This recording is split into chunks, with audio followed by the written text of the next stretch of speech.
Hi everyone, আজকে আমি তোমাদের সাথে আমার পছন্দের কিছু লিপশেড শেয়ার করব। যেমন এটা গ্ল্যাম ওয়েদার একটি লিপস্টিক, এটা আমি ফ্রি পেয়েছি, কিছু প্রোডাক্ট কিনেছিলাম তার সাথে। এটা অনলাইনে অ্যাভেলেবেল আছে, তোমরা কিনতে পারো। তারপর এই লিপস্টিকটা তো আমার অল টাইম ফেভারিট, 1-2 বছর বয়স হয়ে গেল লিপস্টিকের, মা গিফট করেছিল। আর এটা সুগারের একটা মিষ্টি লিপস্টিক।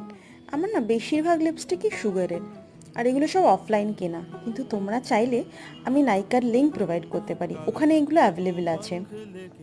আর আমি লিপস্টিক ছাড়া তেমন বেশি কিছু ইউজ করতে ভালোবাসি না, মেকআপ তো আমার করাই হয় না। আমার মনে হয় লিপস্টিক পরলেই না আমার মুখে একটা আলাদাই গ্লো চলে আসে। আর অ্যাজ এ ব্রাউন গার্ল আমি খুব চুজি লিপস্টিকের ব্যাপারে, কেননা আমার ফেসে একদম স্যুট করে না যদি আমি চুজ না করে না বুঝে শুনে লিপস্টিক কিনি। এই ব্লারে এই লিপ গ্লসটা আমার খুব ভালো লেগেছে। Follow for more video.